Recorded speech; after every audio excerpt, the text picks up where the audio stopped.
mas você precisa entender como essa guerra começou e por que ela vai acabar. Tudo bem. Agora, o que acontece nessa guerra é que, nos últimos 8 anos, China e Estados Unidos vêm se atacando mutuamente. Existem 2 principais mecanismos pelos quais a China atacou os Estados Unidos. O primeiro mecanismo é restringindo o fornecimento de minerais de terras raras para os Estados Unidos. Porque, como você pode ver neste gráfico, a China, na verdade, produz a maioria dos minerais de terras raras. Agora, talvez você não saiba disso, mas, na verdade, terras raras não são tão raras assim. O problema está na extração. É muito caro. É inevitavelmente muito custoso. A China está disposta a arcar com esses custos. Já a China tem um monopólio de lítio, cobalto, grafite e terras raras que as indústrias de veículos elétricos, solar e semicondutores dependem. Esse é o primeiro vetor de ataque. O segundo vetor de ataque é que a China entende que seu valor para a economia global está no fato de comprar muitos títulos dos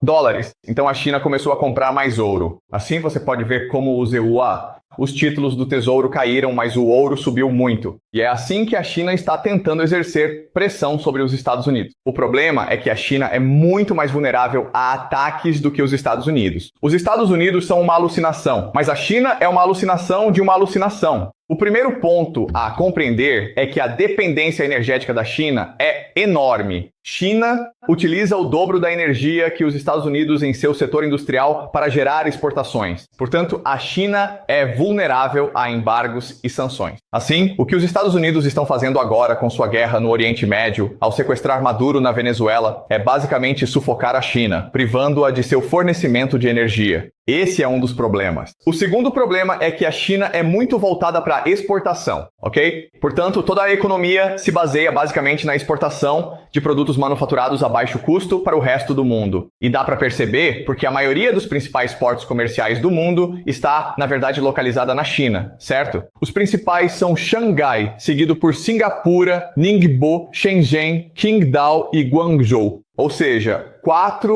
5 dos 6 maiores polos de exportação do mundo estão na China. Isso mostra a dependência da China em relação às exportações. Mas se os Estados Unidos estão controlando os mares e controlando os pontos de estrangulamento, como o Estreito de Malaca, o Estreito de Hormuz, o Estreito de Gibraltar e o Estreito de Pernambucano, isso cria um enorme problema para a China. E o terceiro ponto é a quantidade de recursos que a China consome. A China, em apenas 3 anos, de 2011 a 2013, usou mais cimento do que os Estados Unidos em 100 anos. É uma loucura pensar nisso, tudo bem? Isso demonstra o quão dependente a China é da economia global e também o quão dependente ela é do dólar americano, ok? É somente porque o renminbi pode ser trocado por dólares americanos que a China consegue comprar tantos recursos do exterior. Tudo bem, a realidade é que a China é excessivamente dependente dos Estados Unidos. Esta é uma questão que os formuladores de políticas chineses vêm tentando mudar nos últimos 10 anos. Não funciona porque o que os formuladores de políticas chineses não entendem é que você está vivendo uma alucinação dentro de outra alucinação, ok? Você só existe porque a América te criou. Muito bem, então isso é confiança do consumidor. Como você pode ver, a guerra comercial começou em 2018, certo? E neste momento as pessoas ainda estão bem. Eles ainda estão sofrendo as consequências. Mas aí veio a Covid, né? Então você viu essa queda enorme.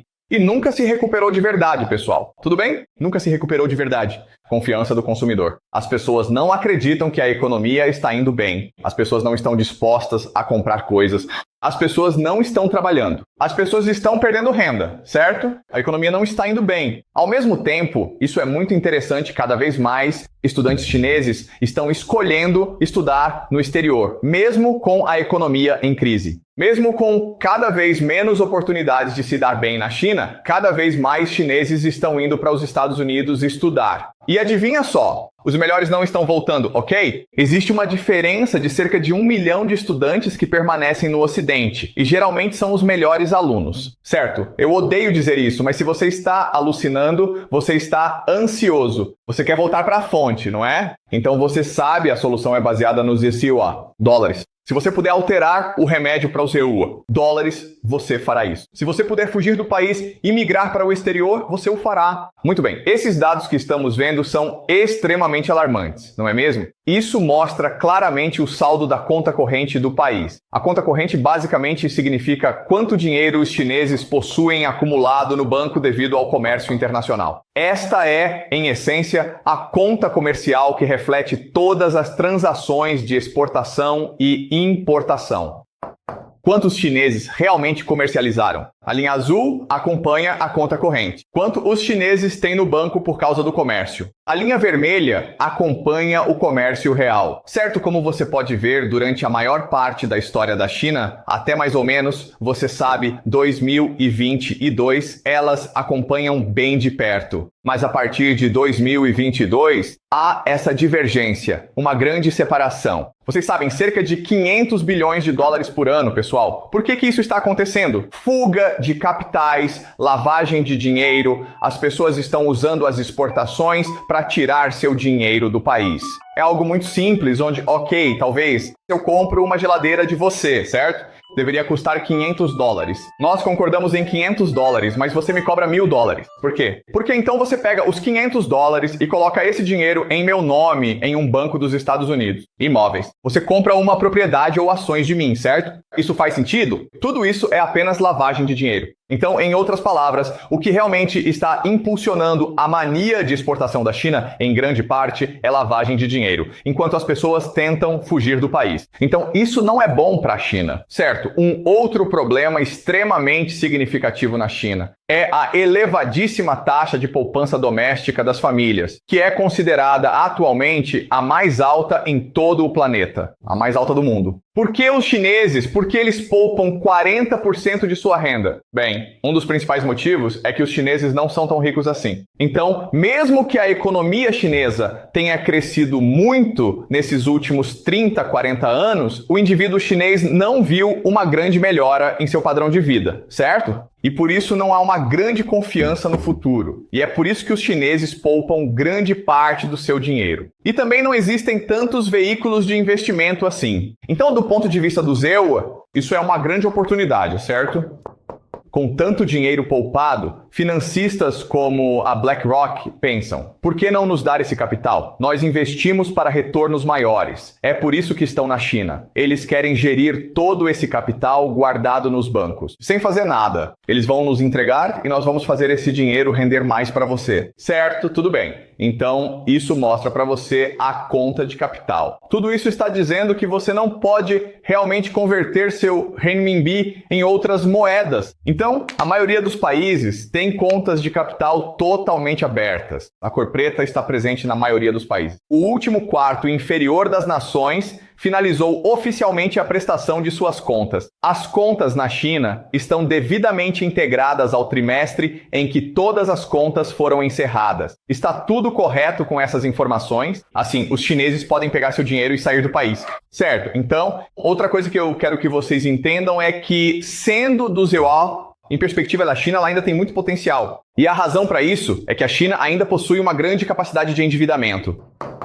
Capacidade de endividamento significa simplesmente sua habilidade de contrair dívidas. Por quê? Porque a China não tem muita dívida em relação a outros países. Olhe para isso, certo? A China, em termos de ativos e passivos, não tem muito investido no exterior. Se você comparar com outros países como Japão, Estados Unidos, Alemanha, Reino Unido, eles têm muito investido no exterior. A China não tem tanto investido no exterior. Então, em teoria, você pode incentivar os chineses a comprarem mais coisas no exterior. O que ajudaria a economia global, certo? Em teoria. Agora, o interessante é que a China não investe muito no exterior em relação a outras nações ricas, mas a China também não investe muito no exterior em relação a todas as nações, certo? Então, esta é a China. É mais ou menos o mesmo que a Índia, que não tem tanto capital assim. Por exemplo, Indonésia, Turquia e México, na verdade, investem mais no exterior do que a China. Brasil, Rússia, Arábia Saudita investem muito. A África do Sul investe muito mais do que a China. China. Então, novamente, do ponto de vista financeiro do ZEWA, a China é a última grande oportunidade no mundo. É por isso que eles estão vindo para cá. Eles querem fechar um acordo em que possam financiarizar a economia chinesa. Basicamente, usar a economia chinesa como garantia, para se envolver em especulação financeira em todo o mundo. Certo? Então, deixe-me explicar como eles vão fazer isso. Tudo bem, então a China tem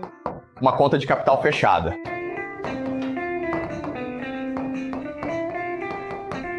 Por que você tem uma conta de capital fechada?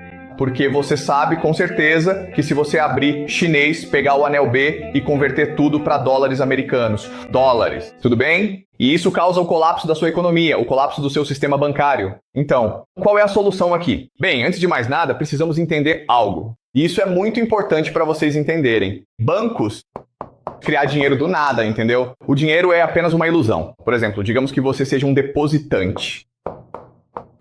E você deposita $1 milhão em um banco. E o banco ganha dinheiro emprestando para empreendedores, certo? Então, como banco, você entrega $1 milhão diretamente a um empresário do ramo de restaurantes. E é assim que os bancos funcionam. E você pensa, ok, se há $1 milhão possíveis no banco e o banco então empresta esse valor para o empresário do restaurante, então, em teoria, o banco deveria ficar com zero no banco, certo? Não. Agora o banco tem $2 milhões. Certo? Os bancos têm permissão, de acordo com a contabilidade, de criar dinheiro toda vez que concedem um empréstimo. Assim, não só ficam com aquele $1 milhão do depositante, como também conseguem imprimir $1 milhão para dar ao dono do restaurante. Faz sentido para vocês? Ok. Vocês sabem o quê? Quer saber por que isso acontece? Ok, vou te contar mesmo assim. Ok, tudo bem, ok. Então, antes disso, o que eram os bancos? Os bancos eram apenas comerciantes, ok, uma aliança de comerciantes. Por quê? Porque os comerciantes precisavam de capital para negociar, então eles se juntaram e criaram seu próprio banco. Certo? Então eles eram uma aliança, e o que os comerciantes faziam basicamente era depositar seu ouro nessa aliança para que pudesse ser distribuído em outros lugares. Certo? Agora o problema do ouro é que ele é pesado, difícil de transportar e também perigoso porque existem piratas. Certo? Então, a forma como eles usam o ouro para criar transações, para criar negócios, é através de recibos ou contratos. Então, em vez de eu lhe entregar o ouro fisicamente, eu apenas lhe dou um pedaço de papel, dizendo que garanto que este papel pode ser trocado por ouro no meu banco. Faz sentido? Certo. E depois você precisa acompanhar essas transações. Então, eles vão chamar isso de contabilidade de partidas dobradas, que basicamente se refere a ativos e passivos. Certo, e isso é contabilidade de partidas dobradas, algo que ainda usamos hoje em dia. Então, digamos que eu tenha $1 milhão em ouro.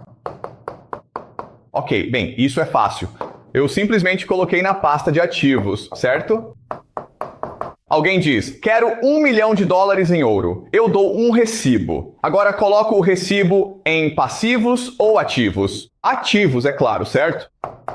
E é assim que o sistema funciona. E esse é o sistema que ainda usamos hoje. É por isso que os bancos podem criar dinheiro do nada, por causa da contabilidade de partidas dobradas. Ok, entendi. Entendi isso. Sim. Será que isso acontece porque os bancos possuem a capacidade técnica de imprimir dinheiro no momento exato em que concedem empréstimos? Ou existe algum outro motivo por trás disso? Eu acho que, se algumas pessoas depositam seu dinheiro no banco e o banco precisa devolver esse dinheiro, isso pode estar registrado como um passivo. Ok, tudo bem. Você não está entendendo o que está acontecendo, certo? Certo, escuta. Não é tão difícil, ok? Eu tenho ouro. Depositei o ouro no banco. As pessoas vêm para pedir o ouro emprestado, certo? Então, eu entrego um papel dizendo, isto é ouro. É dinheiro, entendeu? Dinheiro. Ok? Esse dinheiro é uma dívida ou um passivo? Não faz sentido ser um passivo, porque eu não devo essa coisa, certo? E o fato de eu poder usar esse dinheiro para gerar mais dinheiro significa que ele é um ativo, certo? Faz sentido? Tudo bem. Então agora isso se torna a base do sistema bancário global, certo? Então deixe-me mostrar como. Tudo bem. Então o que acontece é o seguinte. Você tem esses bancos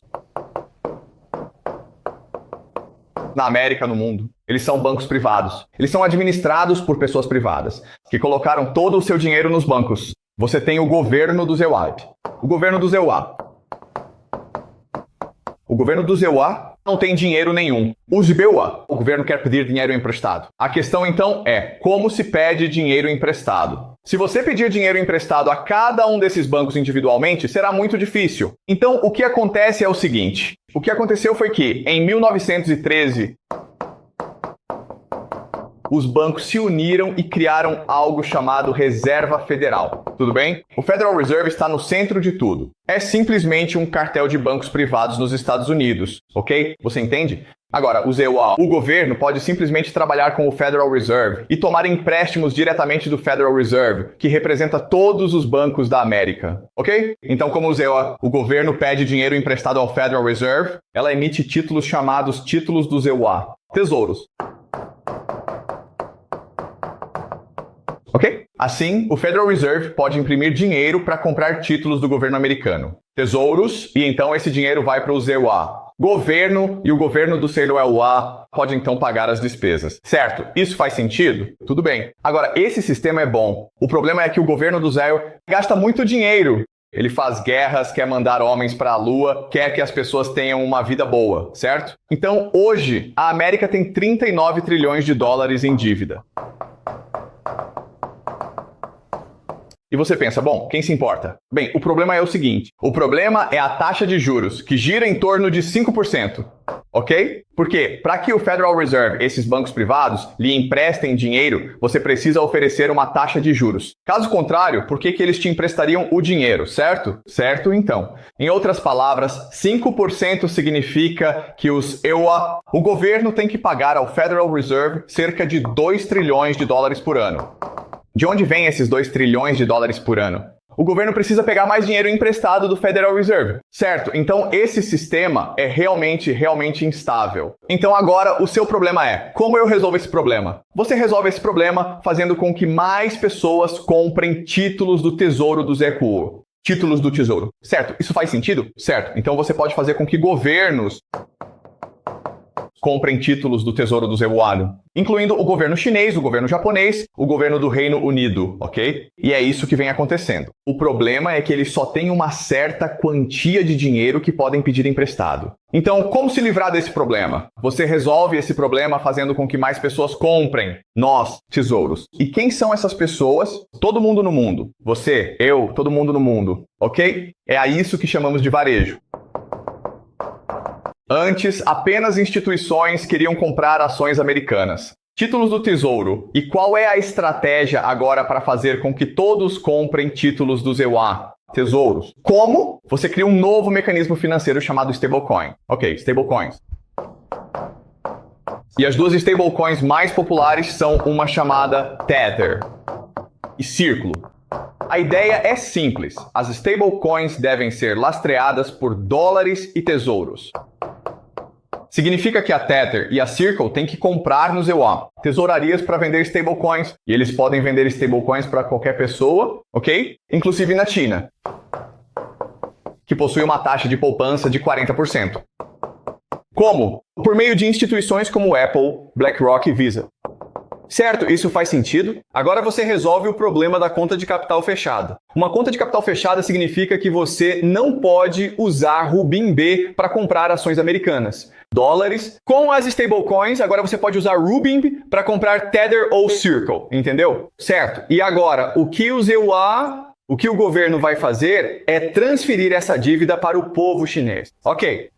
Então você fica tipo, espera um minuto. 39.200 dólares americanos é muito dinheiro, cara. O povo chinês não tem 39.200 dólares. A América nunca, jamais vai se livrar dessa dívida, certo? Mas existe um mecanismo que os americanos podem usar para controlar essa dívida. E isso se chama repressão financeira.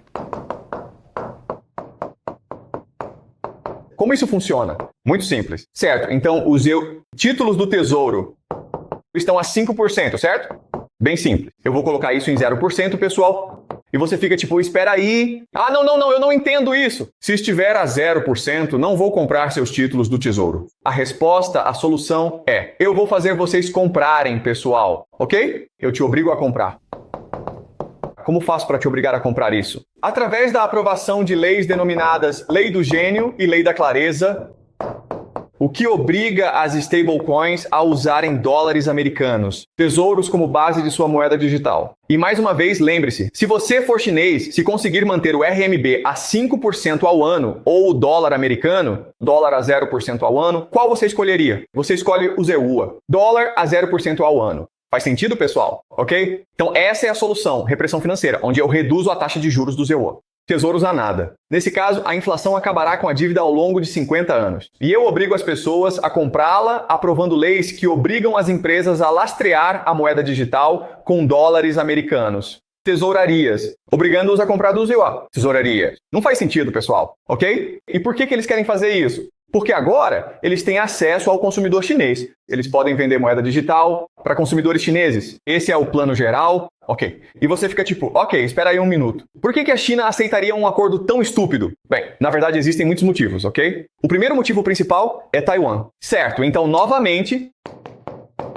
os Estados Unidos não precisam realmente de Taiwan. Taiwan está aqui e o que Taiwan faz é muito importante. Para os Estados Unidos, estrategicamente, isso significa bloquear o acesso da China ao Pacífico. Certo, isso é algo chamado de primeira cadeia de ilhas. É parte da primeira cadeia de ilhas. Isso está em azul. É por isso que os formuladores de política sino-americanos acham Taiwan importante. Mas se você pensar bem, certo? Se você é americano, você pensa, espera aí, certo? Vamos supor que eu perca Taiwan. Vamos supor que eu diga para a China, quero que Taiwan retorne à pátria-mãe, certo? O que acontece agora? Bem, agora você cria um problema porque Taiwan agora pode bloquear essa área, certo? Ela pode separar o Sudeste Asiático em duas partes. Coreia do Sul e Japão de um lado, Filipinas, Sudeste Asiático, Singapura do outro. Certo, vocês estão vendo esse mapa? Agora você pode dividir o Sudeste Asiático em dois. Isso é importante. Por quê? Porque adivinhem só. O Japão e a Coreia do Sul recebem a maior parte de sua energia pelo Shodomaka. Isso basicamente isola a Coreia do Sul e o Japão de grande parte da economia global. Nesse caso, não há absolutamente nenhuma chance. Coreia do Sul e Japão concordarem em deixar Taiwan voltar para a China. Isso faz sentido? Então, ao dizer aos Estados Unidos dizerem, ei, quero que China e Taiwan voltem a se unir, o que você fez foi transferir o problema de Taiwan de você, Estados Unidos, para a Coreia do Sul e o Japão, entendeu? Por isso, estrategicamente, faz todo o sentido para Trump dizer que Taiwan pertence à China, ok? Ok. Portanto, o problema com Taiwan está resolvido. Agora, a outra questão. A China, como já discutimos, é muito dependente de energia e alimentos da América do Sul, certo? Como vocês podem ver, isto é a América do Sul e podem ver todos esses projetos em amarelo que a China está construindo, ok?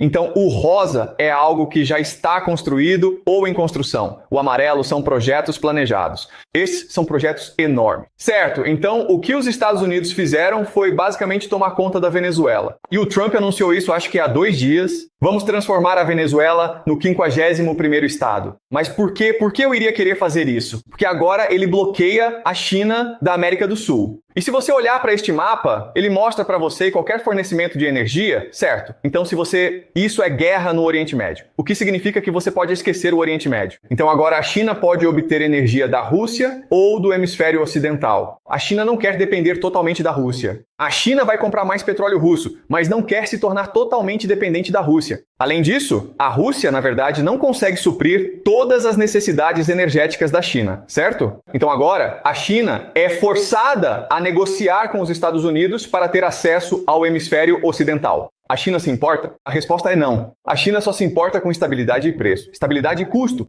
Quero conseguir as coisas por um preço justo e quero que isso seja uma relação estável e previsível. Se eu estou tentando, eu preferiria que a América controlasse todo o hemisfério ocidental. Porque agora posso negociar apenas com um governo, em vez de com todos esses outros governos, muitos dos quais são corruptos. Faz sentido, pessoal? Então a China concordaria com isso? Absolutamente! A China, na verdade, não vê problema algum em os Estados Unidos controlarem o hemisfério ocidental, desde que isso signifique estabilidade e controle de custos. Ok? Faz sentido para vocês? Ok, sim.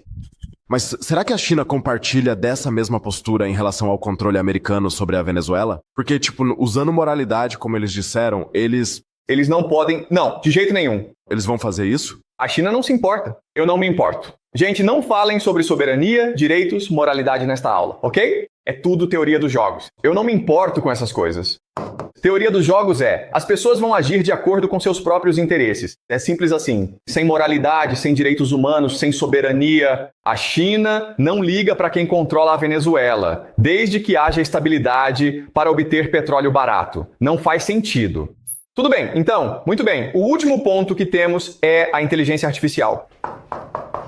Ok? Muito bem, como vocês podem ver, os Estados Unidos são líderes mundiais em IA, simplesmente porque possuem o maior número de centros de dados. Na verdade, os Estados Unidos planejam construir cada vez mais centros de dados. A China está tentando competir, mas o desenvolvimento de seus centros de dados é limitado pelo fato de que ela tem acesso restrito a semicondutores, a chips, e por isso a China quer mais chips dos Estados Unidos. E os Estados Unidos podem dizer sim. Mas aí você pensa, não, espera aí, isso não significa que a China poderia um dia ultrapassar os Estados Unidos? A China não poderia simplesmente fazer engenharia reversa e roubar a propriedade intelectual dos semicondutores? Não é assim que os semicondutores funcionam. Os semicondutores são tão sofisticados que envolvem toda uma cadeia global de suprimentos. Esses semicondutores são projetados na Califórnia, depois enviados para Taiwan para serem fabricados e então seguem para as Filipinas. Para receber valor agregado, depois são enviados para a China para serem incorporados a componentes e então são vendidos para a Europa. E durante todo esse processo, é preciso extrair recursos da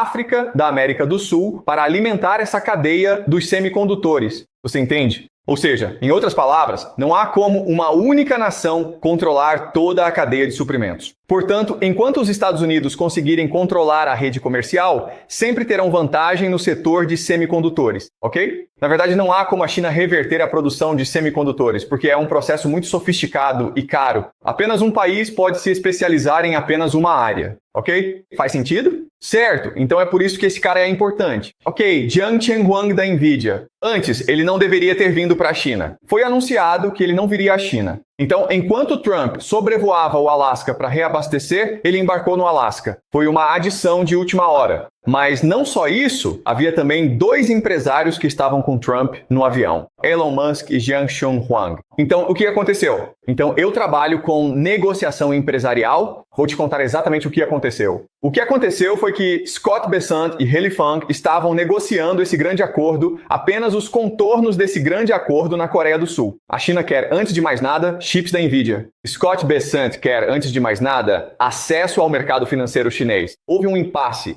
Então, basicamente, o Trump disse, eu não vou trazer esse cara. E então, quando o Trump estava prestes a vir para a China, houve um avanço. E Trump disse, ok, como um sinal de boa vontade, agora eu vou trazê-lo. Ok, é assim que funcionam as negociações empresariais. Isso é confuso para as pessoas porque, normalmente, não queremos que empresários comandem a política, comandem a diplomacia, porque eles são imprevisíveis, certo? Mas é assim que funcionam as negociações comerciais. Muito bem, então este é apenas o arcabouço básico de como na minha opinião, o Grand Bargain vai dar certo. Bem, resumindo, o que a China quer é acesso à energia barata do hemisfério ocidental. A empresa quer chips da Nvidia para alimentar sua inteligência artificial. E deseja ter acesso aos mercado. Certo, essas são 3 coisas que a China quer. Os Estados Unidos querem ter acesso aos mercados financeiros chineses. Basicamente, o objetivo é que os consumidores chineses comprem stablecoins para financiar os yuan. Dívida? O objetivo é controlar melhor o desenvolvimento da IA na China. Por quê?